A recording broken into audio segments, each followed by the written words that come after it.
tough stuff, and I feel like sometimes my work is to figure out how to interpret it in a way that can fit onto like short lines of poetry. And okay, I'm gonna read a poem. It's called Second Generation, and it started off as an Instagram rant, and then someone reached out to me to see if they could publish it, and I was like, why? And so I'll just read it to you, and maybe you can decide why. So it's called Second Generation. When you grow up being teased for being Filipino, for eating rice, when you bring your food to school in your lunchbox, and then they said it smelled foreign, they forgot to say foreign. It smelled foreign, they meant. The drought of Filipino food in college when you lived in the dorms, sandwich this and french fries that, and then you spent $6 of your meal points on a can of Spam because you miss home that much. For the internship at the publishing house, when your vegan boss looked at you like a dog eating mush, for your audacity to bring bones into her home, onto her plate, and then white motherfuckers want to take your food and then elevate it, they say. Charge $20 to $40 a plate, they say. Say that it's theirs, and then they tell you everything about it. They tell you your culture, your history without history, your soul without soul, your food without your face.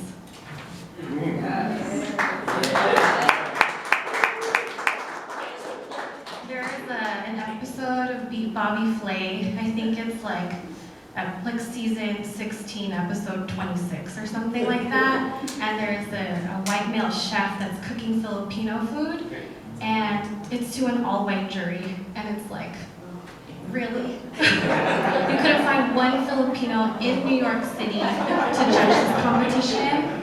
There are so many that I could think of just off the top, you know, so yeah, go ahead and watch that. That would be Chef Nate Appleman, but don't come for me. Okay. I'm going to read another poem. It's also called Second Generation, and it's like a riddle poem, so I want you to figure out like what is going on in this riddle, you know. That's all, just figure it out. Okay, it's also called Second Generation. Someone is lying and it's not me.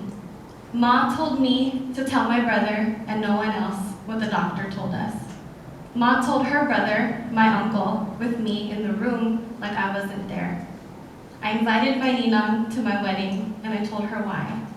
And my ninang said that my uncle already told her when he told us that he would not tell anybody. She said, my uncle told her, and I told my mom that ninang was coming, and that ninang said she already knew about my mom. Ma told her brother, my uncle, that he shouldn't have told ninang, and then my uncle told me he told my mom that he didn't tell ninang anything. So somebody is lying, and now nobody is talking to anyone about anything, and no one is talking to each other, and no one knows what to say to Ma. And don't I know it? Whose fault? Who's at fault? Wow, really? No one's at fault? Everybody? Everybody's kind of at fault. I think it's the uncle, and I think it's always the uncles, but that's me. That's what I see. It is always them. Okay. I'm gonna read maybe like a happy poem, which is like, what is that? So yes, I think this is the only successful, somewhat happy poem I've ever written. Oh my God, it doesn't start happy though. It is called Therapist Recommendation. Yes, Therapist Recommendation. We drive on I-80 towards Home Goods at TJ Maxx in Cupertino from San Jose. Ma takes a deep breath while I fumble with choosing a radio station and the wheel. Ma says again that she's scared, and she asks emphatically, as if we had been inside a conversation, ask the windshield, what if I die? Says to her palm, you and your brother are not even married yet. Can mine read so effortlessly from the passenger side, who will take care of you?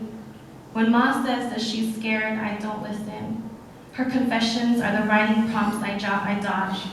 I don't let her finish her sentences. And I deflect her fears with my jumping avoidance instead of my empty phrases like, "Don't worry, Mom," or "You're fine, Mom." I stop silencing her, and instead I imagine that we drive back to the hospital for free cupcakes.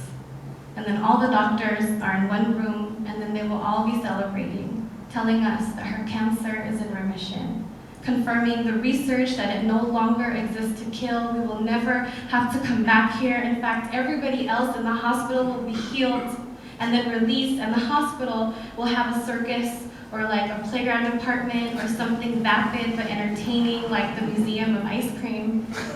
And then there will be illusion and everything will be playful and tangible, and then the warriors will appear in full support and they will all sign a jersey.